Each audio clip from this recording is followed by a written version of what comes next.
Hello, welcome to Leadership Dialogue. I am your host, John Nkamiang.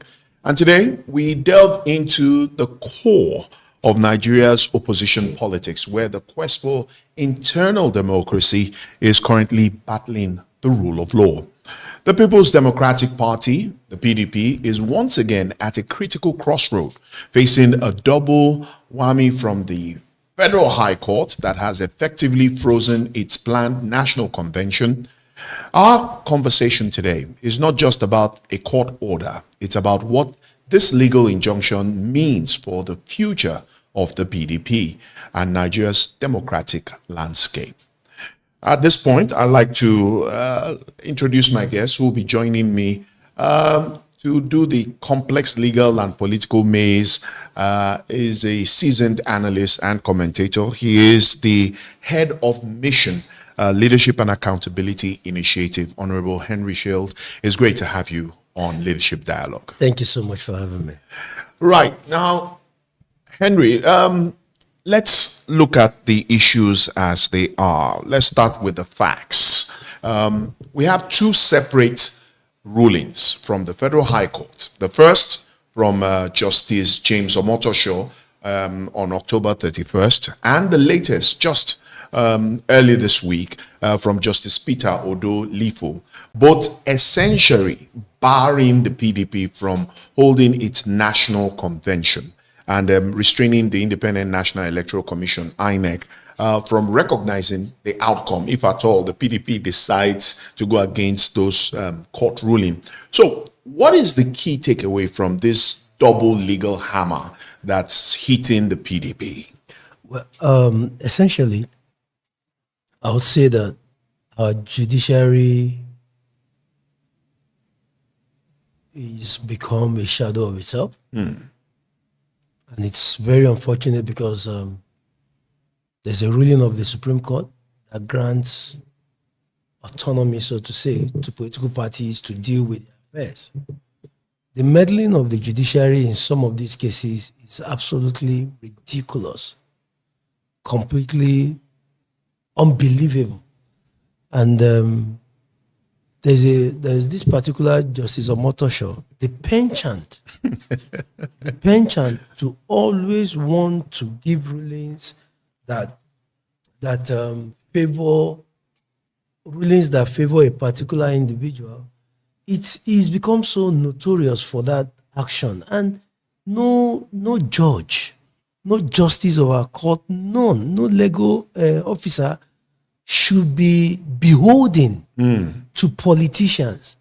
The load that they carry, the responsibilities on their shoulders, should make it practically impossible for them to be subservient to politicians. Yes, Justice Omotosho, I was in court on that day. I went to observe. I was in court when he made the pronouncement. Justice Omotosho granted even what the litigants did not ask for. And in law, that is an overreach. He made it practical. He personalized the judgment to even gift to them what they didn't ask for. In what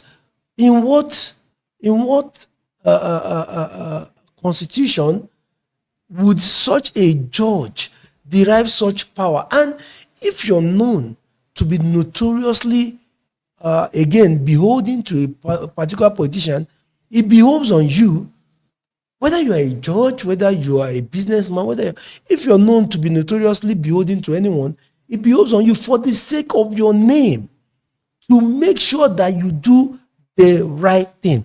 What business did the justice have to gift unto politicians prayers that they never sought?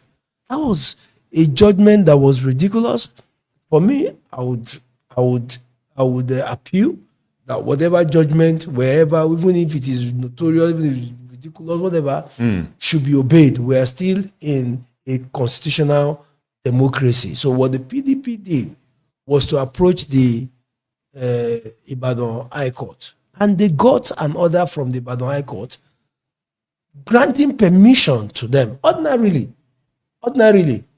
if the PDP was a notorious party or a party of maybe bandits and the rest, they would just go ahead with their convention. But they went and sought judicial protection and proclamation, which was granted by Justice LL something, the one in Ibadan, and gave them the green light to proceed with the convention. And a few days ago, the same judge reiterated that order and said they should go ahead and that INEC must witness it. Now the question is, who wants to kill the PDP? Big question. Whose interest will it serve for the party to die? Because as of today, PDP remains the only party so far with grassroots membership reach. I just came back from monitoring an election in Anambra. Yeah. Even though they performed woefully there for obvious reasons, but the party has members. In fact, I can say that practically every family in Nigeria has maybe a PDP member or a PDP supporter or a PDP sympathizer. So, whose interest will it be for such a great party to die, to be killed? It only serves the interest of the ruling party. So, those who are within the party who want to make sure that the party dies should be called to question. Their motives should be called to. Are they altruistic? Are they doing this to just ensure that we now have a one-party state? It's not democracy. They should allow the PDP to live, to thrive, to survive. It does not want any good for us to just have everybody in APC and we're all putting our head. No, that's not democracy. We're becoming China. And God forbid that we go their way. But when you look at what China has achieved, China possibly is the most feared country in the world right now, better off economically. I mean, the world seems to revolve around China. Absolutely. So if that is the model we want to borrow, should that be a problem? Yes, it should be, because as humans, we are not to subject our freedom to ridiculous executive, I wouldn't want to say recklessness. The human being is entitled to his freedom. In China, my friends just came back. A couple of my friends went for the Canton Fair. Some of them came back. I was with one yesterday. All through his time in China, this was last week, we couldn't communicate. You can't. No WhatsApp, no social media. That's not, we don't want that kind of life. Yes, developmentally, they're making huge progress and all the rest, but democracy still remains the best form of government. But the question now is, when you are saying democracy, what we are practicing today in Nigeria, is it a democracy? I have asked that question, and I have even suggested that certain schools of thoughts, the political scientists, the legal minds, should have by now come out with a position document that suggests what we practice and not call it democracy. Maybe civil rule, maybe something else. But surprisingly, nobody seems to be looking in that direction. And that makes me wonder that with all the somersaulting court judgments, isn't it primarily the responsibility of the judiciary to protect the sanctity of democracy and the sanctity of the process? Absolutely. Unfortunately, since Onogen left as the CJN, since he didn't leave, since he was pushed out, since APC kicked him out, APC has hijacked the judiciary. And it's unfortunate. I witnessed what happened in Imo State, where number 4 became number 1. But some will ask you, do you have proof of this allegation that the APC has hijacked the judiciary? Every of their actions have been to favor the APC. So what else? If it was PDP that hijacked it, the actions should have been favoring PDP. Nobody should even hijack the judiciary. Exactly. See, the pain, what people are not seeing is that what is keeping us sane, what is keeping law and order in the country is the fact that there's an institution that if you misbehave will take care of with exact judgment on you. The moment that institution is compromised, killed, destroyed, what we have is just the rule of power. You understand it? Why would the judiciary even entertain a case that brings it into the affairs of a party when the Supreme Court said the affairs of a political party is within its own powers? Why? And they said this is the way the judgment will go, and that was the way the judgment went. To the extent that you went outside the purview of their prayers to dash them what they didn't pray for. That's judicial recklessness. And it wouldn't be the first time. We witnessed it over and over again. This particular Justice Omotosho. And nobody seems to be bothered. But has there been any petitions against Justice Omotosho to the NJC, for instance? I was expecting that the PDP, through its CSO desk, would be able to do a couple of petitions against him and have the NJC, National Judicial Council, review a couple of his judgments. Take like 10, 20 of his judgments and then see the way he has moved. Do you understand? See the pronouncement in court. Do you know he was pointing at people inside the court? Wow. He pointed at, I think it was Ali Udefa or something, pointed at some Igbo man wearing a red cap. I mean, it became personal. You were calling people's name inside the court. What are you doing in court? You are not supposed to be here. You are being... These were not in the prayers. Yes. So the judge behaved rascally. The judge behaved unruly. The judge behaved like he had a personal vendetta against, like he was on a mission to kill the PDP. That was what his action spoke about. And I would expect that the PDP, because aside going to Ibadan, I think the PDP doesn't want to give validity to his pronouncement. That was why they went to Ibadan, to seek the declaration of a proper judge. A proper judge. The NJC should be looking at all the pronouncement and the judgments that pertain to PDP that and Wike that this Justice Omotosho has handled. Every single one of them. Because it won't be the first, it won't be second, it won't be the third time he's doing this. All right. Let's look at the Lamido factor in all of this. We have established two separate federal high court rulings that has restrained the PDP's national convention. Now,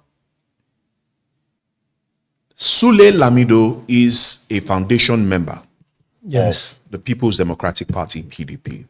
And the ruling by Justice Lifo highlighted that Lamido was denied the opportunity to even purchase the chairmanship nomination form.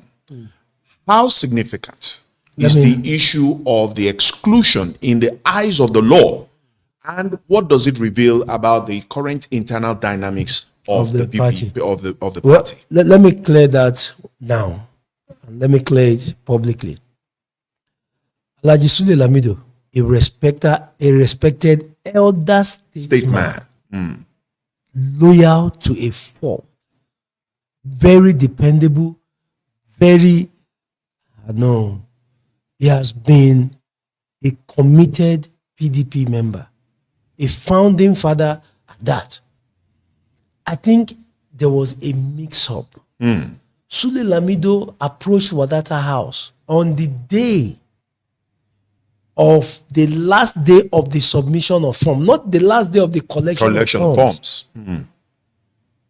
So the time had elapsed by the time he signified interest to run. And I think I understand maybe the reason why he couldn't make up his mind on time, because when the ADC was formed, Sule Lamido was there. Was there, yes. So maybe he was still thinking, am I in ADC? Am I in PDP? But at one point, he did come out clearly to say he was for the PDP.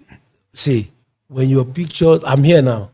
There's a video recording of me. I can't deny whatever I say or that I was there. Do you understand? He could say anything. I think that rush was a mistake on his part because it now brings in the issue of trust. You have been Sule Lamido is qualified to be the national chairman of PDP by every strata. Integrity, strength of character, every single thing, loyalty to the party, commitment to the party, sacrifices. Sule Lamido is more than qualified to be the national chairman of PDP. But that singular action, that rush to identify with the ADC, immediately Atiku was leaving and he also decided to go. It breached the trust that people had. If that picture hadn't surfaced, maybe you understand. But as it is today, it needs to rebuild what he has built in the past 26 years of the PDP. He needs to rebuild it again, and this time around, consistent with his character. The Sule Lamido factor, because I'm hearing from some grapevine that he regrets that his suit is leading to the cancellation of the convention. I'm reading, I've not heard from him directly. And if that is true, it shows you that deep inside, he's a blue-blooded PDP. This man is an awesome being. He is a representative of what any political party member should be. But I think it's the last day of the submission of the form. So, giving a form. Now, we've also seen reports that the party leadership has rejected one of the initial rulings and that there was even a conflicting expedite order from the Oyo State High Court. Though this seems to have been legally subsided, but what is the correct legal position for the PDP now? Can they appeal or must they comply? Because this is a critical time for the PDP. They had succeeded at some point to begin to regain the confidence of the people. Yes. But with this, some assaulting judgments up and down, and now being forced or twist not to be able to hold the national convention. What options are open to the PDP? There is a declaration by the Ibadan High Court. What options are open to the PDP? There is a declaration by the Ibadan High Court that they should proceed, and the party is going to proceed. On Saturday, there will be a PDP national convention in Ibadan. I can assure you of that. This Saturday? Absolutely. There will be a PDP national. Will the INEC honor that convention? Until that because they've been barred by the latest judgment. No. Because as it is, Samuel Anyang, the national secretary, wrote to INEC appointing his first the acting national chairman of the PDP. And PDP is not a business entity.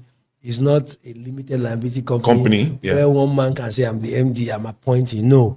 So as of today, I am aware that the INEC still recognizes Ambassador Ilya Damagun as the national chairman. So he says there will be a national convention, and the court has given them the order, and the court recognizes Damagun.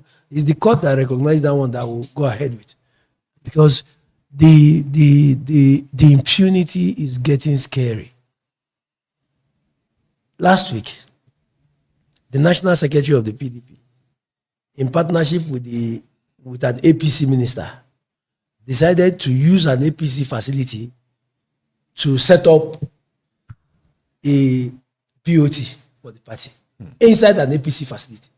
And you are supposed to be opposition that is supposed to want to come and remove. But APC, you are doing your inauguration of a new POT inside an APC facility that is not open to the public. It's ridiculous what these guys are doing to this party. Some school of thought has suggested that we are an evolving democracy. And because we are an evolving democracy, that the various dynamics we are currently witness is part of that process. Do you agree? No, I do not agree. I do not. I completely disagree with that school of thought.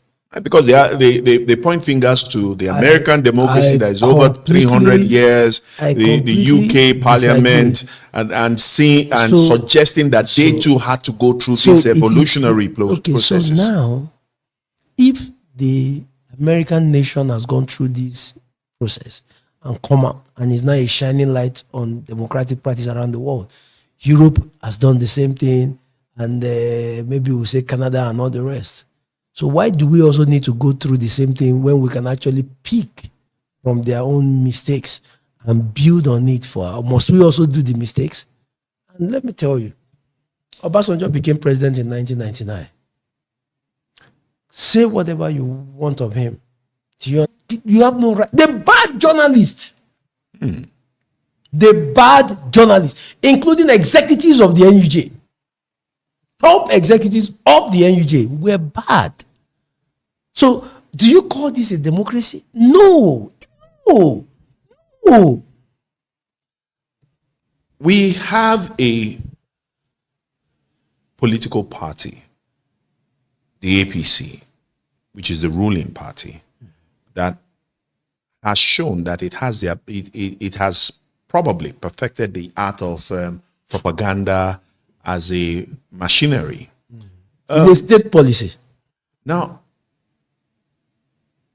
in a emerging democracy, are these not the tendencies that we should expect, especially for under the watchful eye of the political chess master himself, in the person of President Bola Tinubu, who has shown that he rather played the political chessboard than the leadership and governance chessboard?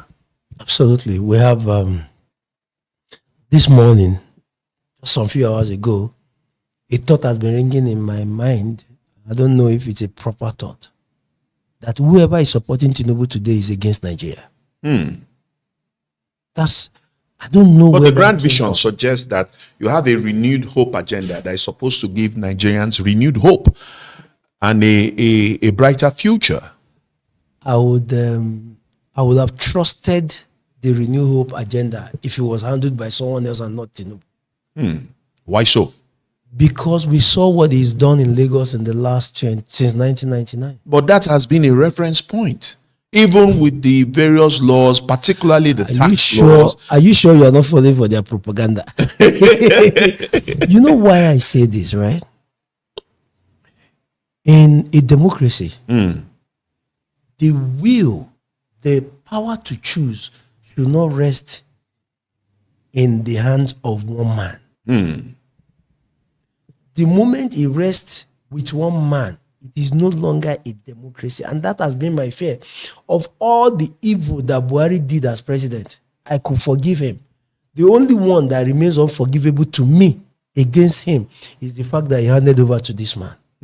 Because Tinubu is not your regular politician. He is deft in his strategies. You see, in Lagos, it is not like other parties. My friend ran for governorship of Lagos, Jimmy Agbaje. He's my elder brother. Yeah. And the fact that Lagos does not brood opposition, does not accept opposition, shows you that the man behind the politics of Lagos is not a Democrat. If he were in Jonathan's shoe, he wouldn't hand over. If Tinubu was in Jonathan's shoe, he will not hand over. Because to them, power is the ultimate. Power is everything. Even if we have to lie that subsidy removal was evil, it will not benefit Nigerians. Power. Even if we have to go and report our country to US, power. Even if we have to do this one and use and play politics with Boko Haram, power. They had no limit to how desperate they could get, to the evil they were ready to exhibit, to the wickedness they were ready to unleash on the Nigerian nation. There was no limit to it. What they did to the Jonathan's government was catastrophic. It was beyond. It was not politics. It was wickedness. Now they are in power. All the evil they accused Jonathan of, they've quadrupled it. Every single thing. Well, under Jonathan was 87 naira. Jonathan moved it in January of 2012 to 141 naira. Partial subsidy removal. They shut down the whole country.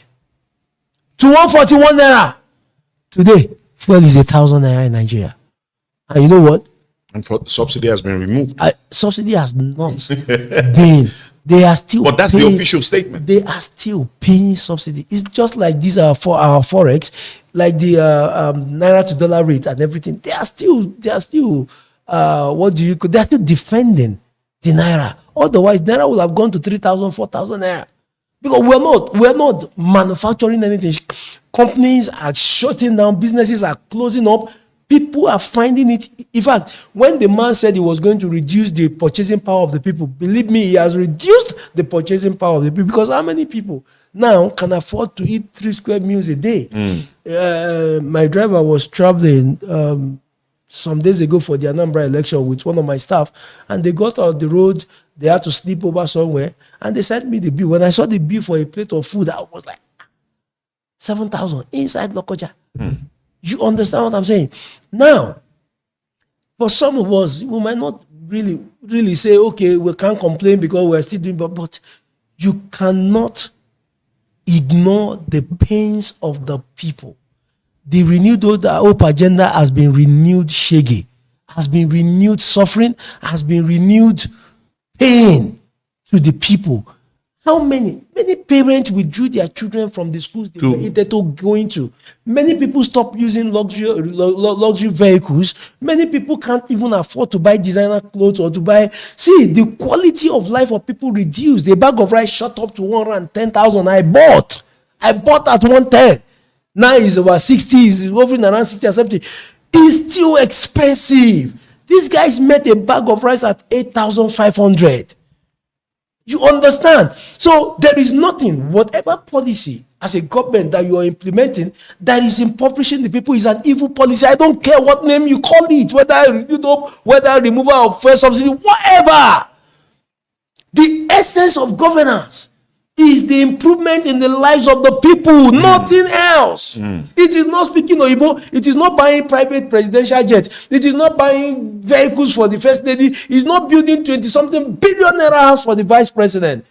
The essence of government, the essence of anyone in government, whether governor, senator, president, minister, whatever, is to improve the life of the people. So if the people were feeling better under Jonathan in 2015 than they are today, oh God, no matter what the IMF or anybody says, you have failed. Because look at it. Have you used Nigerian Airlines recently? I didn't see the cost. I just came back from Anambra. I know how much I flew down to Anambra. The same amount I used to use to fly to London just a few years ago.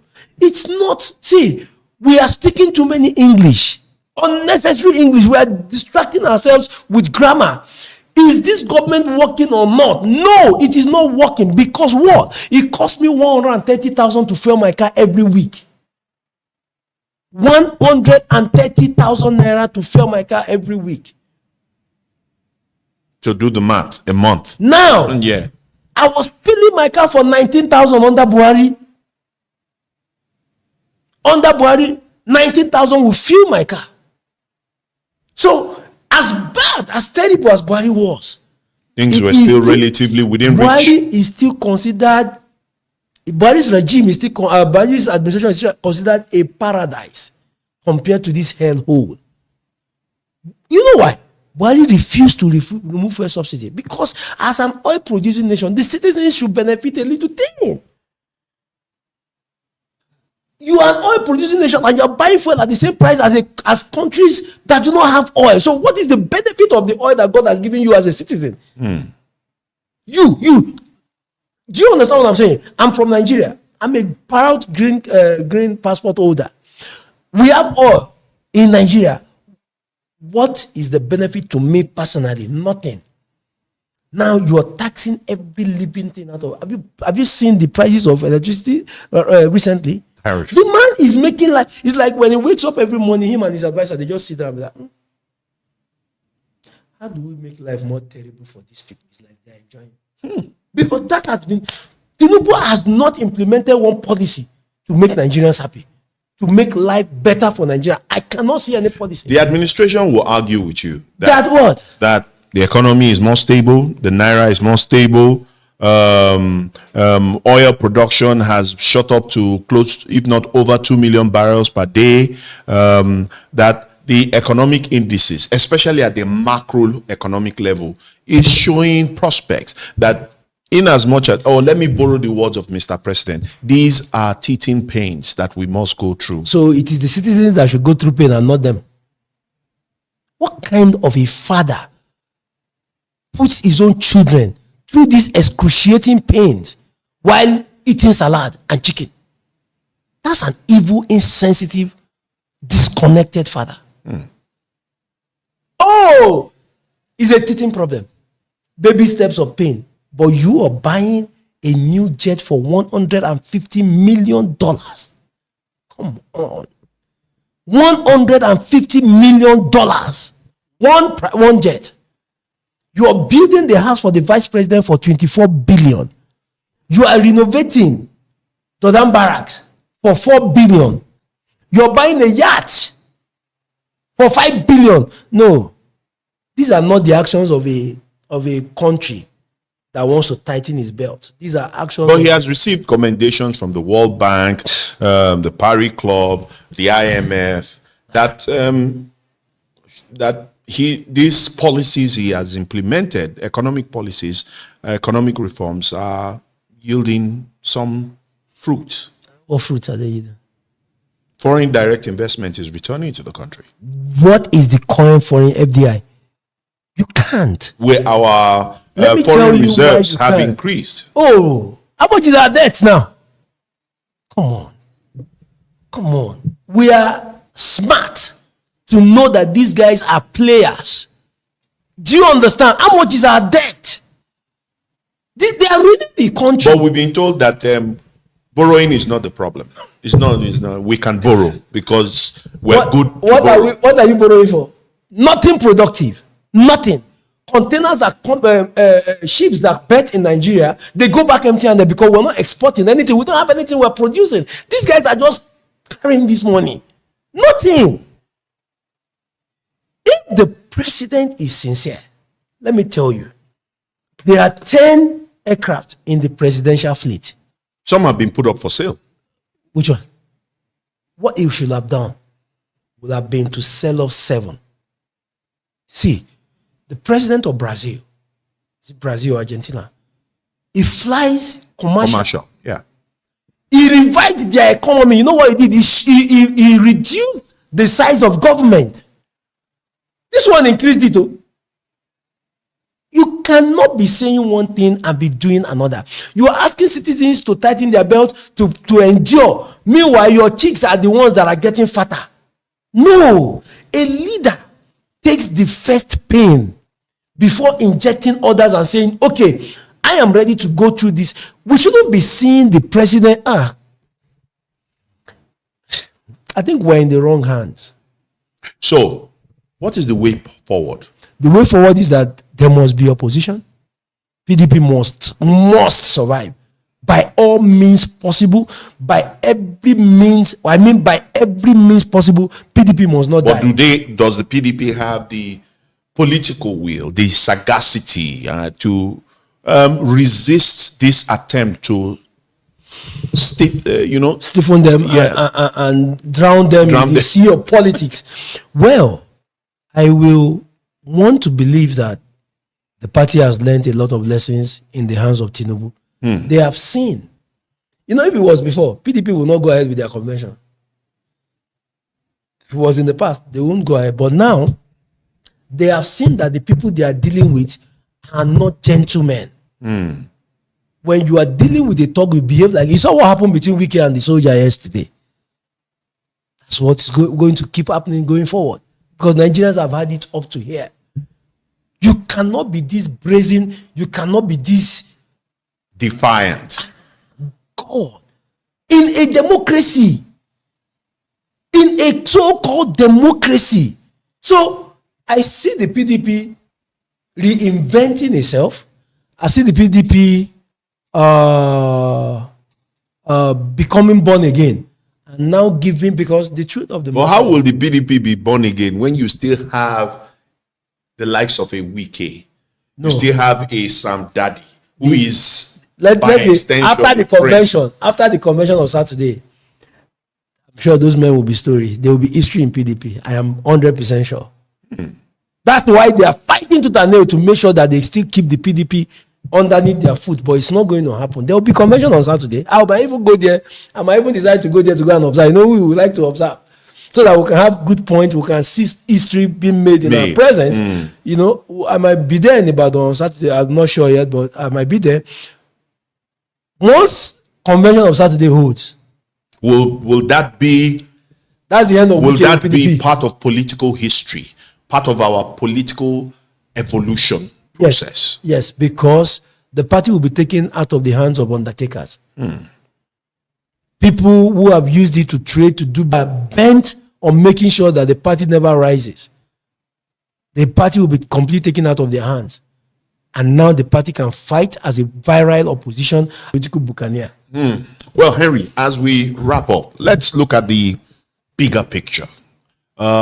This PDP crisis is unfolding in a political environment where the ruling party is also consolidating its structure. Absolutely. Right now, so what is the overall impact of the legal political crisis on Nigeria's democratic opposition and the health of our multi-party system? We've seen an ADC come up. Now, from 161 parties, INEC has sprung down to 8. With all of this, what is the big picture for 2027? The truth of the matter is, in 2027, the opposition political parties need to come together. If they want to have a fighting chance. There cannot be an Atiku is contesting, a Peter Obi is contesting, and Jonathan is contesting. No. Is it about the personalities No, or the I'm ideologies? I'm driving somewhere. We first of all need to rescue Nigeria's democracy from the men in Aso Rock today. See, we need to have a democracy where you can go and protest. If you don't like anything that the government... Do you know they've sealed off the Unity Fountain? They barricaded it. The same Unity Fountain that they were using as opposition to protest and call the attention of the global community to issues that were going on in Nigeria, they went and sealed it off now. Now, if you want to protest, they will get a court judgment that says that restricts you to the interland. Meanwhile, your protest is to get the attention of the people inside. So they've turned this democracy upside down. So the first thing, for opposition political parties is that Nigeria's democracy must first be rescued. So we're on a rescue mission, right? On a total rescue. And please, in this rescue mission, the ego of each aspirant needs to be subsumed under the bigger picture, like you asked. What's the bigger picture? Nobody should insist that it must be on the ballot. Let's get Nigeria back on the path of democratic governance first. Then anybody can run an election. You will not be scared as an opposition. Do you know what they've done to ADC? Ralph Mosu, do you know what they tried to do to him before they David Mark them use their political maneuvering to get that party to save that party? This current ruling party, they are not democratic. For the PDP, do you see how happy they sealed up PDP office? Some months ago, the minister of FCT So they hadn't paid ground rent. went and Shebi said he's a member of the party. Why didn't he pay it? Shebi claims to be a member, so why did he not pay it? These guys, anyway, it's for people who believe in them. I don't believe they can't take some of us for food. This guy gave a part of the parade ground, national monument, to APC to build their national head office. Wow. The impunity in this government is just unbelievable. So we need to have a strong opposition to challenge most of these actions. If we allow these opposition parties to die, if we allow them to kill this opposition party, we are the ones that will be worse off for it, because they will be behaving as they want, because there will be nobody to check them. You understand? But if the parties are able to stand firmly, they will be able to checkmate the actions of the government. You increase fuel arbitrarily, there will be a shutdown of the country. Legitimate shutdown. Nobody is burning anybody's house. But we just say we are not accepting this decision because the country belongs to all of us. We can give it. I do not even want to say so much, but so far, the opposition political parties need to be allowed to survive, and they need to work to make sure that they survive by all means necessary, including whatever it takes to make sure, because their survival determines the survival of this democracy. Otherwise, what is happening in Lagos is what they want to bring to Abuja. Only one party. Every other person is under them. That is not a democracy. That's fascism. A sober thought. The court, in a way, is forcing internal discipline on the party. But I must say, Honorable Hery Sheild, thank you so much for your incisive analysis on this critical development. And I'll be looking forward to having you again share your Ibadan experience with us if you do go to Ibadan. Absolutely. Well, it's been quite a conversation, and it brings us to the end of today's edition of Leadership Dialogue. The message from the Federal High Court to the People's Democratic Party is unambiguous. Respect the law, respect your own constitution, and respect the democratic rights of your members. Until they heed that warning, the road to the National Convention looks dicey, but Honorable Sheild has said this Saturday that convention will hold. We have posted a full summary of the court's injunctions on our YouTube and Facebook pages. Be sure to check it out. I am John Nkamiang. Thanks for watching, and bye for now.